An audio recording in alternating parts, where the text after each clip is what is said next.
Muchas gracias a la maestra, a los papás y a los chicos. Gracias, Vivi, por organizar esto.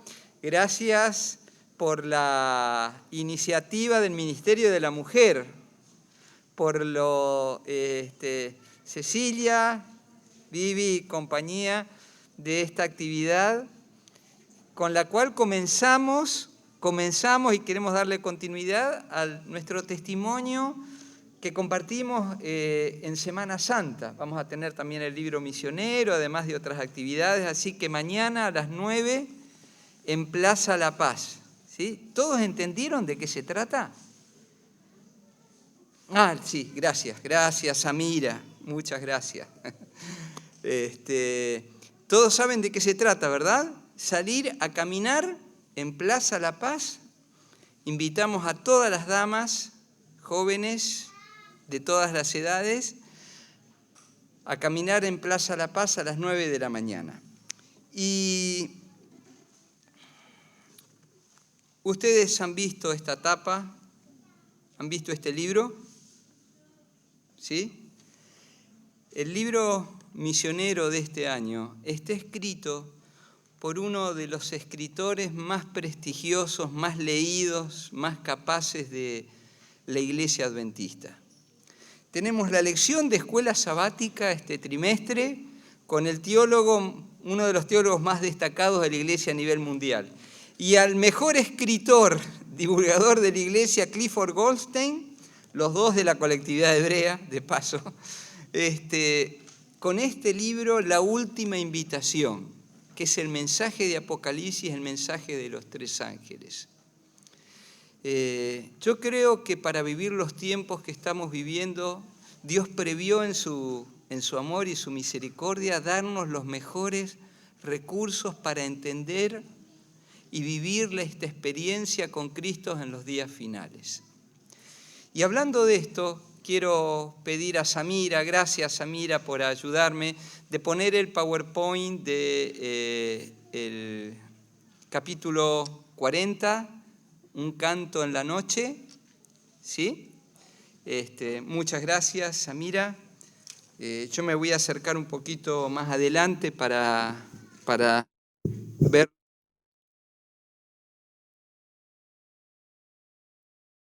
Elegí este tema porque vamos a involucrarnos en compartir nuestra fe a través de la invitación que la profecía bíblica tiene para afrontar el desenlace del conflicto entre el bien y el mal.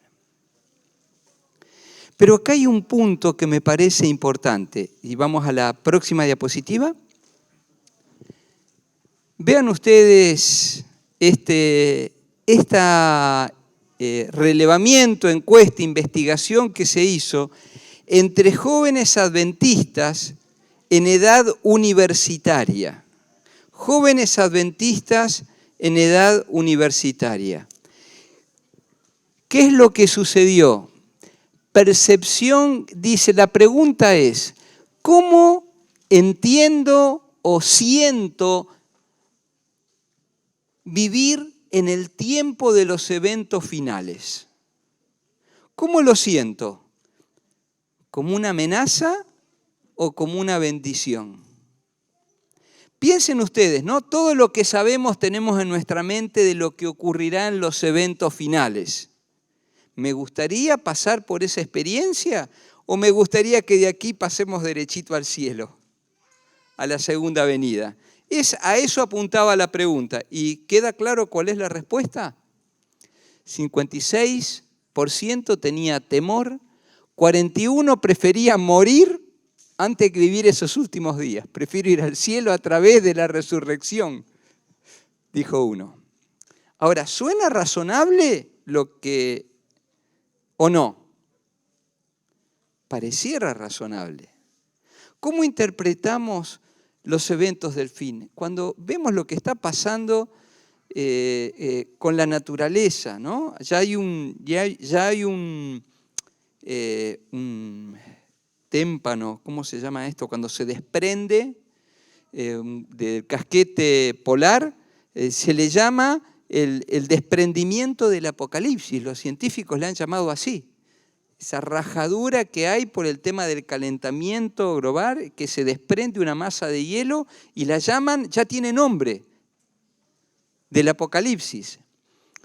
Cuando las guerras que estamos viviendo, la tensión, la grieta, la polarización en el mundo, la globalización, las respuestas personales que superan las estrategias políticas, todo pone las piezas de rompecabezas profético en un lugar donde los eventos que preceden la venida de Cristo se conjugan, se arman, se configuran. Y entonces, hermanos, quisiéramos ver cómo vamos a estar repartiendo un libro que tiene que ver con los eventos finales. Ahora, ¿cómo lo experimentamos nosotros? ¿Cómo los experimentamos nosotros? Vamos a la próxima diapositiva, por favor. Tenemos dos experiencias que nos ayudan a entenderlos desde la perspectiva correcta. Y una es la experiencia de Jacob. ¿Han escuchado el tiempo de angustia? Ya la palabra suena difícil. Jacob vivió una experiencia como la que el pueblo de Dios va a vivir. Ahora, ¿esa fue una experiencia negativa o positiva para Jacob? ¿Fue negativa o positiva? Vamos al libro de Génesis. Vamos juntos allí, al capítulo 32. Génesis capítulo 32. Y de paso, ahora le pido a los chicos, ¿tienen los chicos esta hoja? Rosita, ¿dónde estás? ¿Tienes todavía de las hojas? ¿Hay chicos que no la tienen? ¿Hay alguno que no la tiene? Acá no hay, por favor, Rosita, acá adelante. Hojita y lápices. Allí les voy a poner a los padres, a los chicos que les cuesta escribir, pero a los que escriben, tienen una viñeta donde hay que poner las palabras que les voy a mencionar. Las palabras son Jesús. Si alguien le ayuda, por favor, a Rosita, ahí hay una. ¿Sí? Necesitamos ayuda. Aquí de este lado, Rosita, aquí adelante, acá. ¿Sí? Deme dos. Hay otra niña aquí adelante.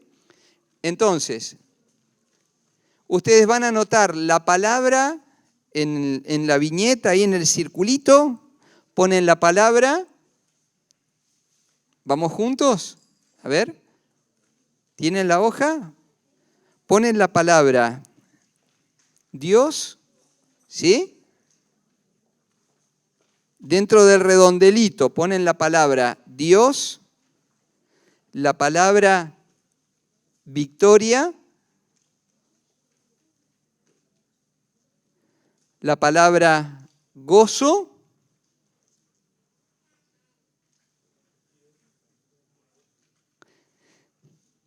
la palabra Jesús.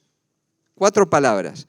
Cada vez que yo repito la palabra, ustedes completan arriba fecha, quién dio el sermón, y al lado de cada palabra, cada vez que la repito, ponen un palito, al final dice total, la suman, y a la salida, la tía Adriana les va a entregar un pequeño recuerdito a los que entreguen la hoja. ¿Sí? A la salida muestran la hoja a la tía Adriana y le va a entregar un pequeño recuerdo. ¿Sí? Muchas gracias. Vamos a partir de ahora. Tenemos entonces la experiencia de Jacob.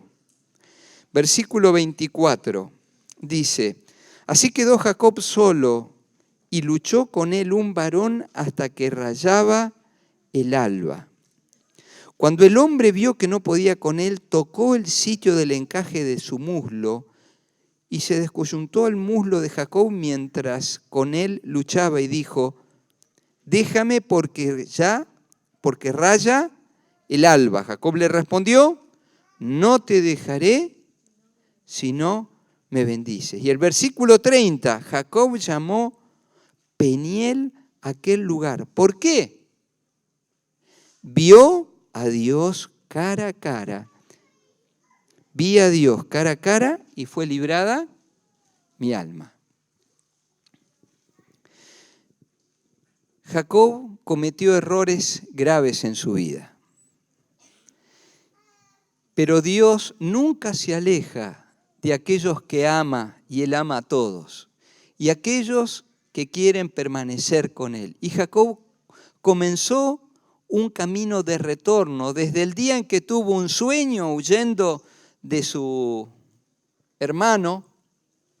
A partir de allí tomó la decisión de hacer a Dios su guía. Y Dios lo fue acompañando. Jacob tuvo sus altibajos. Pero esa decisión fue madurando y fue creciendo su fe hasta que llegó el momento de la crisis final. ¿Y esta crisis fue provocada por Dios?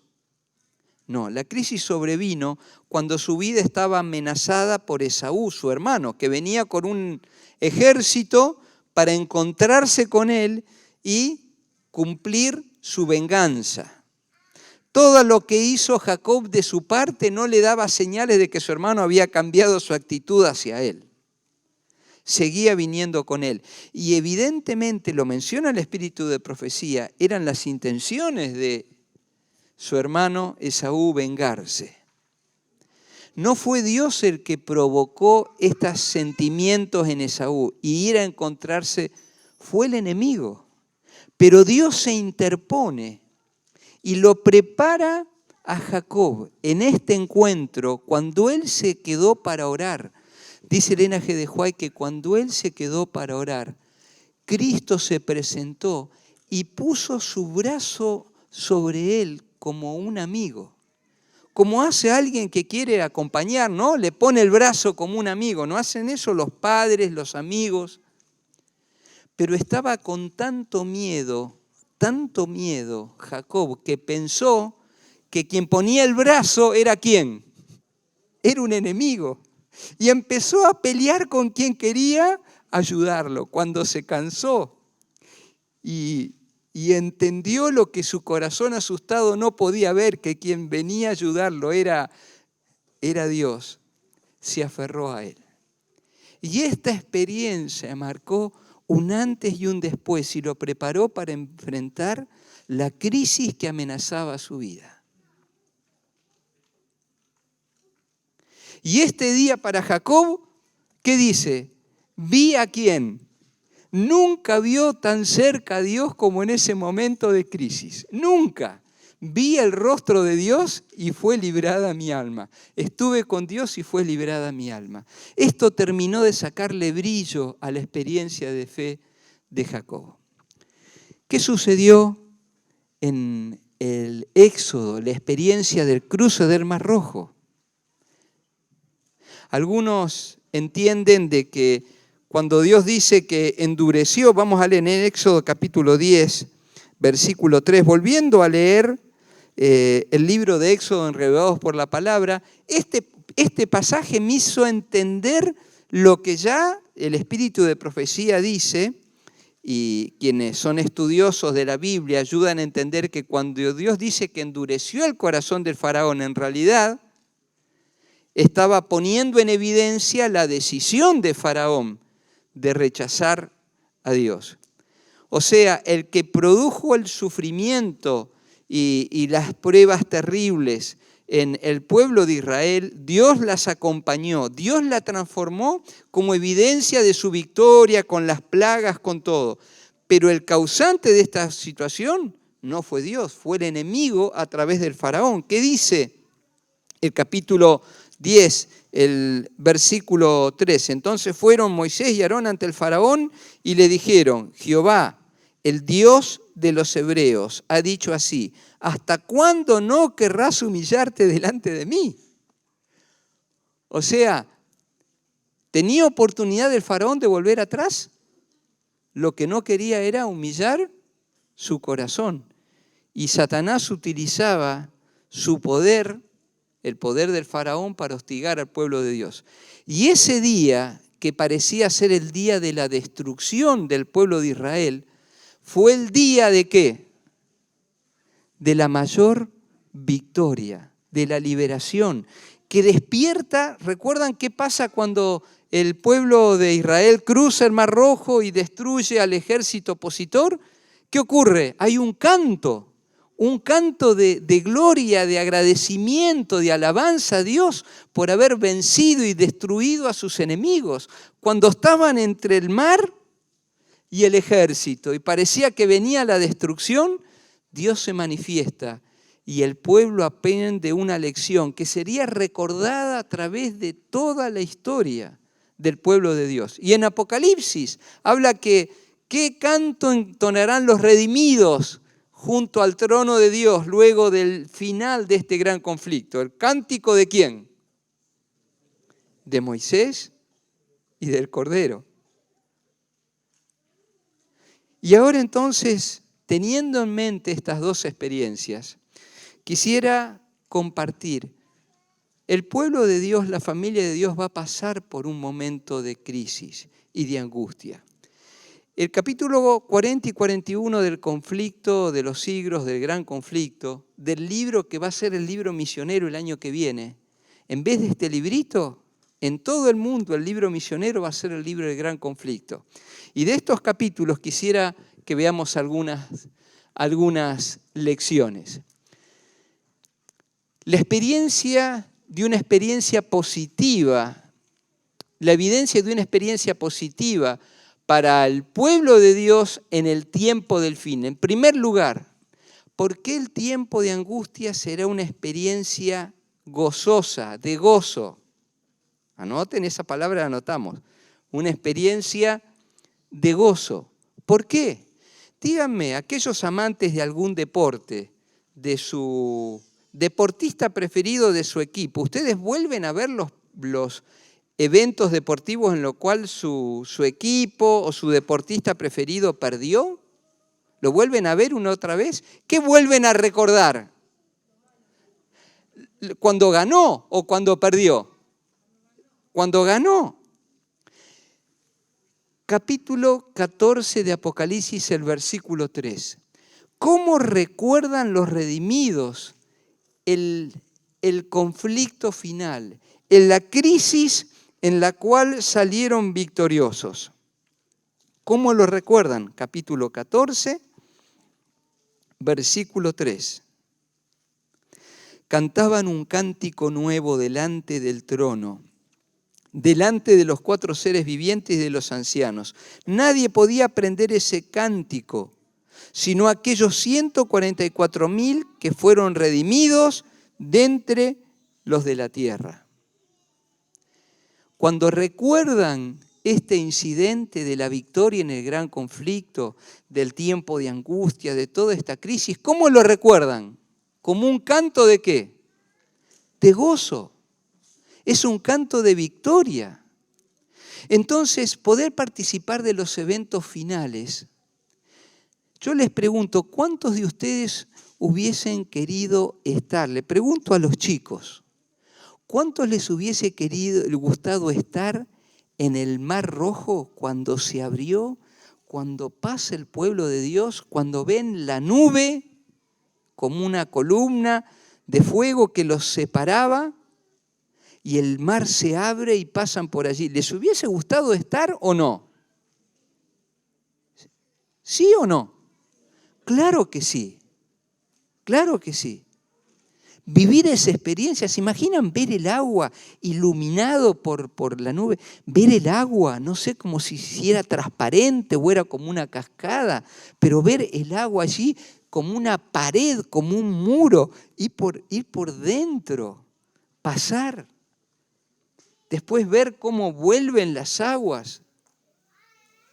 ¿Les hubiese gustado ver como Jacob, ver a Dios cara a cara?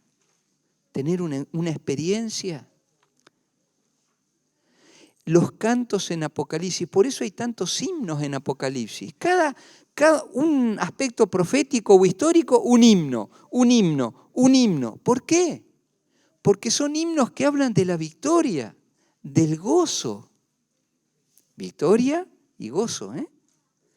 Fueron himnos que hablan de la victoria, del gozo. ¿Cómo los presenta la palabra de Dios? Vemos estos próximos pasajes. Jeremías 37. Vamos a Jeremías capítulo 30. Cuán grande es aquel día, tanto que no hay otro semejante a él. Es un tiempo de angustia para Jacob, pero de ella será ¿qué? Librado. De ella será librado. Aquel día, dice Jehová, el versículo 8 de los ejércitos, yo quebraré el yugo de su cuello, romperé las coyundas. Será un día de liberación, un día de victoria.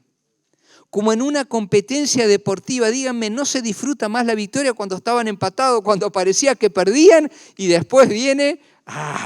¿no? Es cuando uno lo vuelve a ver, estoy esperando. Sí, pero parecía que venía mal, pero después viene ¿qué? El triunfo, la victoria. Y parece que la victoria se recuerda más. Piensen en los campamentos, ese campamento que llovió, que fue difícil, pero terminó. ¿No se recuerdan más? ¿No se recuerdan así? Cuando termina bien, cuando termina bien. Y el Señor quiere que pongamos nuestra confianza en la victoria. Lo mismo sucede cuando habla del tiempo de angustia. Daniel capítulo 12.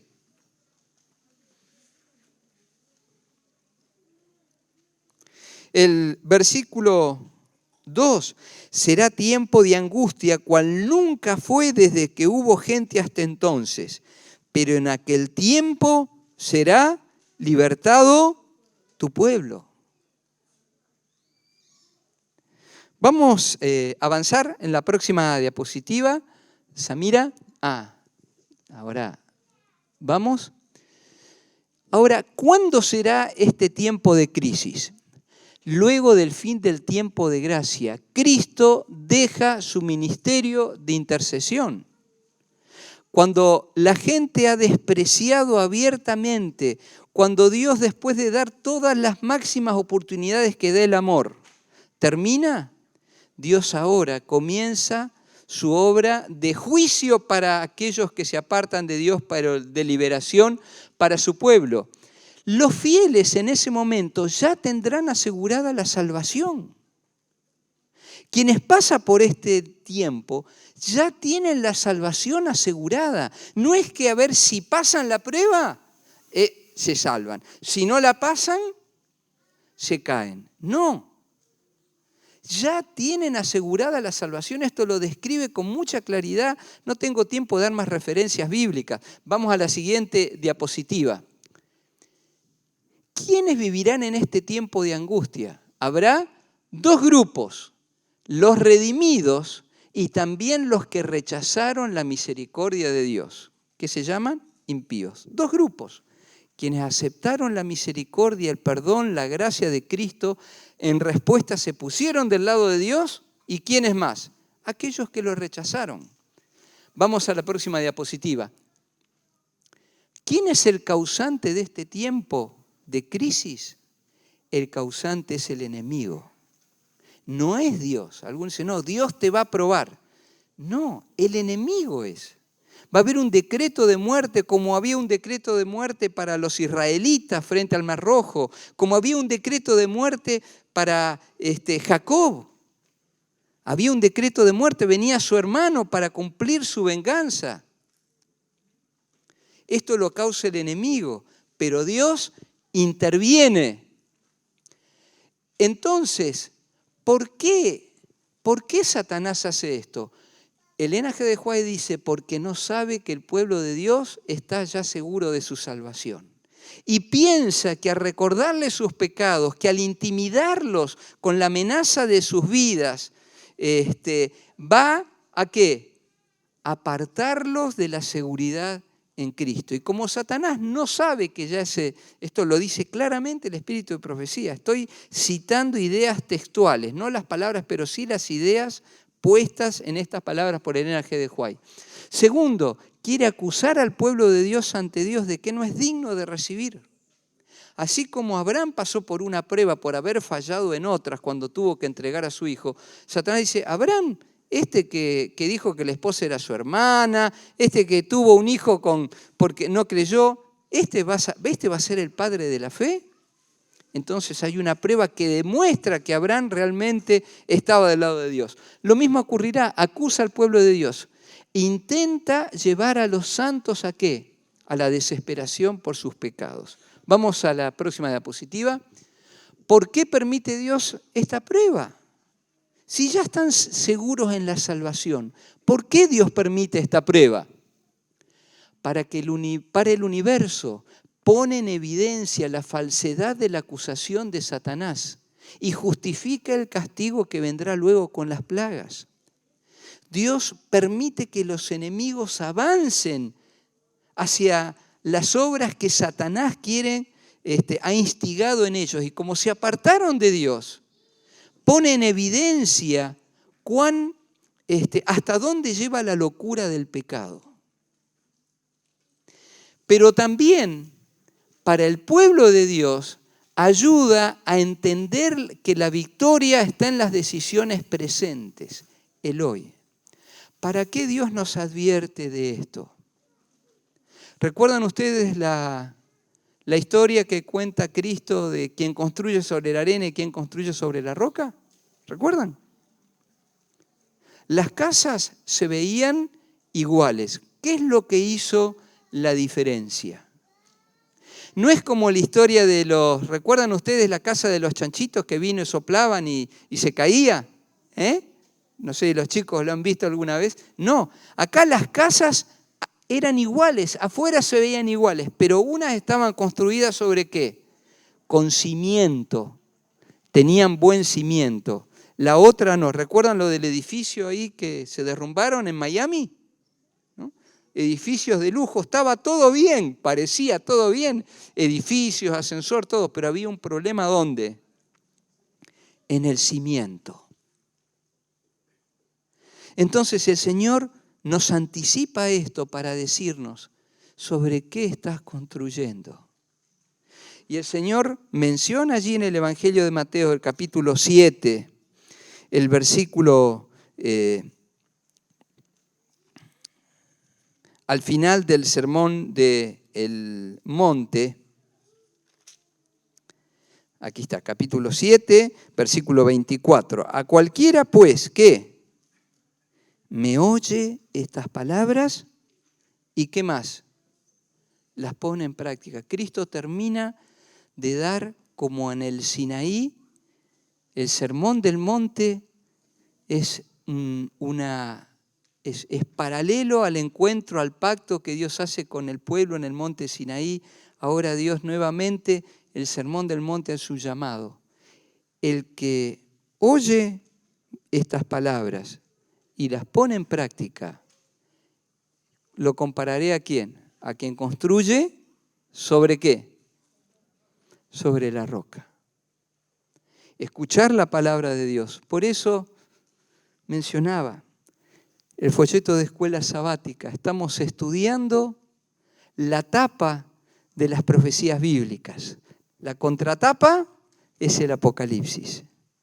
Justamente este trimestre estamos estudiando el libro de Apocalipsis. ¿De dónde salimos del Edén y dónde vamos a volver ahora en Apocalipsis? Y el libro que queremos empezar a estudiar en el culto de oración.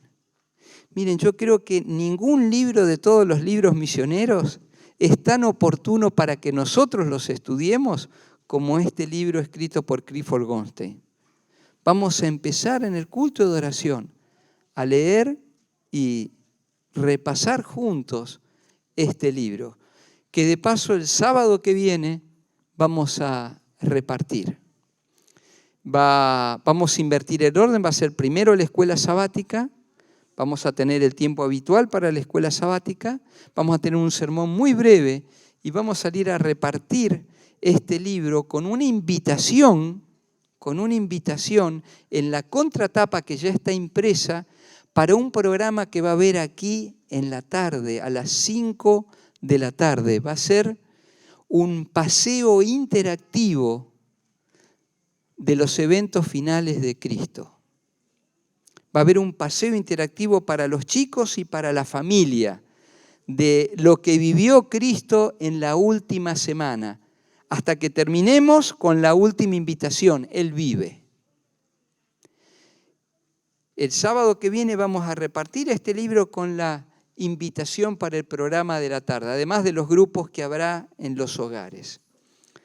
Pero nosotros tenemos que tener la seguridad que la última invitación es para una buena noticia.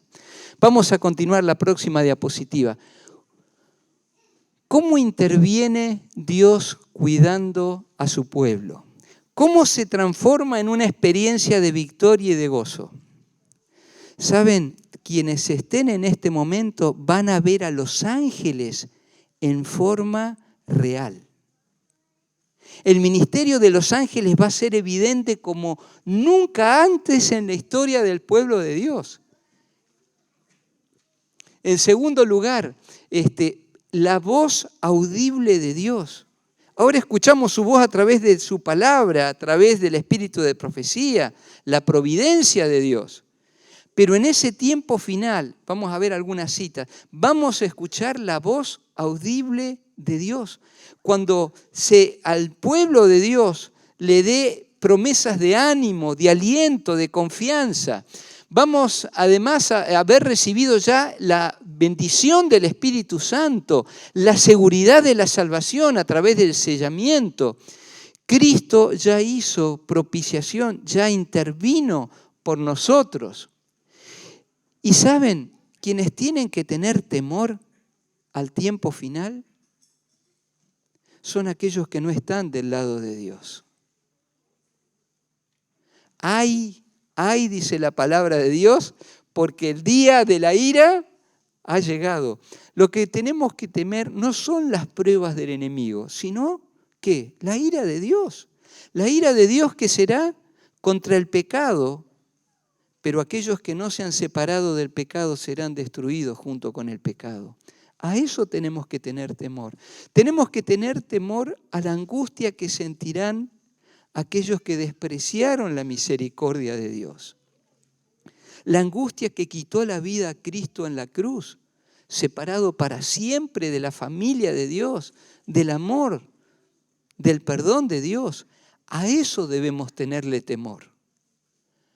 No a las pruebas, porque Cristo estará a nuestro lado. Y quisiera terminar con algunas citas. Vamos, por favor, Samira. ¿Alguien puede ayudarme a leer alguna de las citas de aquí del micrófono? Porque yo estoy en una posición bastante incómoda. Y si me bajo, están los hermanos, como no tengo el privilegio de la familia Roger, de que me vean de lejos, tengo que pararme. ¿Alguien puede ayudarme a leer? ¿Se anima a leer algunas de estas citas? Por favor, pasen, adelante. Más de una persona, si hay alguno de los chicos que quiera leer, ¿me ayuda también a leer estas citas? ¿Alguno de los chicos se anima a leer estas citas que están aquí? Por favor, pasen, vengan. Niñas valientes, muy bien. Necesito que capaz la mamá o papá les ayuden con el micrófono, ¿sí? Que está medio alto. Van a ayudarles, muchas gracias. Así, vení, Matías, por favor. Es decir, por favor, ¿quisieras leer esta primera cita aquí? Ahí están los dos micrófonos habilitados. Podés usar. Esa tienen los chicos y querés leer de este grande. Muchas gracias. Primero va a leer a Gabriela y luego lees vos, ¿sí? Gabriela, ¿querés leer esta primera cita? Sí. Los impíos han dejado concluir su tiempo de gracia. El Espíritu de Dios, al que se opusieron obstinadamente, acabó por apartarse de ellos. Desamparados ya de la gracia divina, están a merced de Satanás, el cual sumirá entonces a los habitantes de la tierra en una gran tribulación final. ¿Cuál será el gran tiempo de angustia? ¿Para quién será? ¿Para aquellos que desprecian a Cristo o para aquellos que se refugiaron en Cristo? ¿Para quién será la gran tribulación? Para los que se apartaron de Dios y despreciaron su misericordia. Vamos a la próxima cita. ¿Esta, te animás a leerla?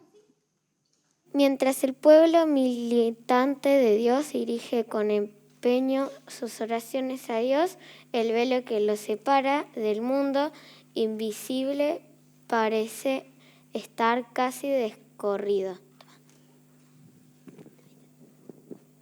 Los cielos se encienden con la aurora del día eterno y cual melodía de cánticos angélicos llegan a sus oídos las palabras: manteneos firmes en vuestra fidelidad, ya os llega ayuda.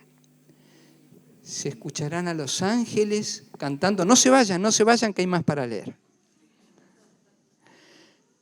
Ya os llega ayuda, escuchar como un canto de los ángeles. Vamos a leer la próxima cita, por favor.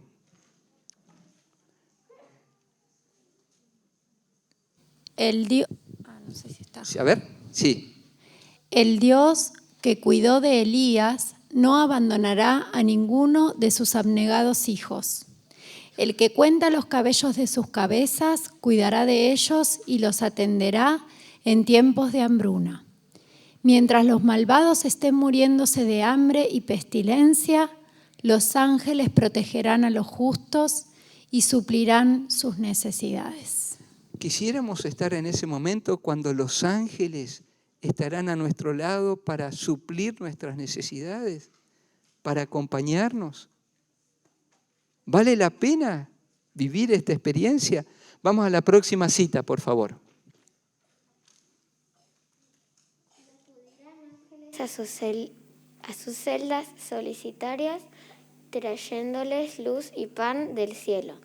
La prisión se volverá palacio, pues allí moran los que tienen mucha fe, y los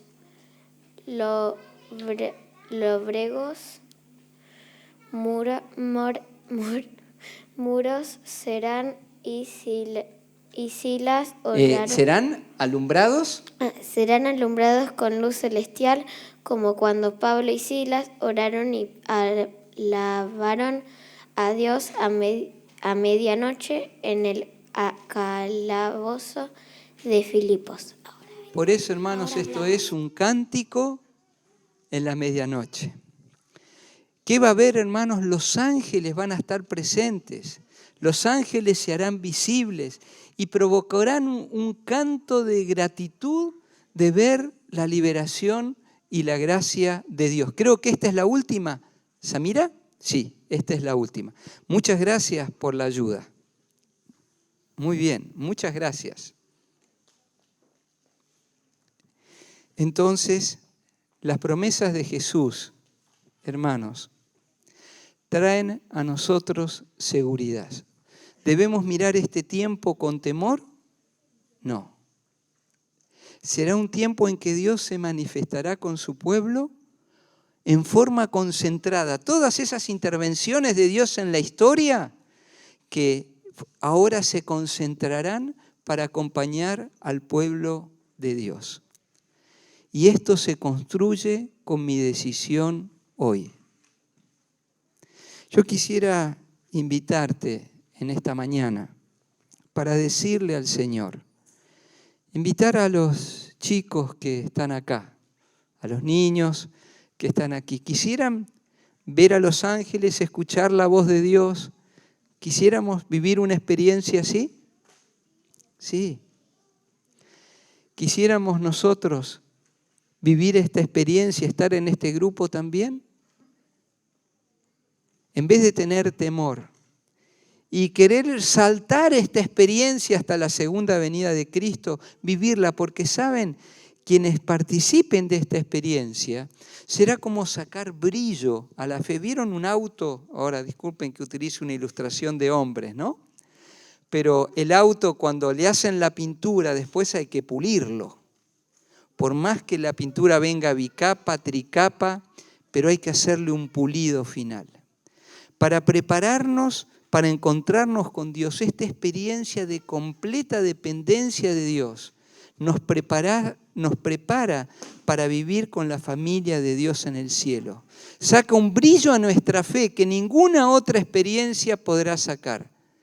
pero el trabajo previo de pintura tendrá que estar hecho. Y eso es lo que estamos construyendo ahora. Estudiando la palabra de Dios, leyendo la Biblia, escuchando la voz de Jesús a través de su palabra y compartiéndola. El que oye y el que hace mi palabra. Yo quiero invitarlos a quienes estamos aquí a que vamos a recibir este libro la semana que viene para repartir. Va a haber un cupón para todos los que quieran adquirirlo y repartirlo en forma personal a sus contactos, para que podamos compartirlo. Pero tiene que pasar ¿por dónde? Por nuestra vida, por nuestra mente. Poder leerlo, poder atesorarlo para compartirlo como una experiencia. Porque los que cantan el cántico de los 144.000, dices, lo que han, ¿qué? ¿Conocido? No, los que han, ¿qué? Experimentado la presencia, el gozo de Cristo en nuestra vida. Vamos a terminar cantando el himno La Biblia nos habla de Cristo. Y les pido, hermanos, que lo cantemos como una invitación de Dios y una respuesta personal ante esta invitación. Los invito a quienes van a dirigir el himno, por favor, a acercarse y que le respondamos al Señor cuando cantamos este himno. Que le respondamos al Señor la invitación que Él nos hace.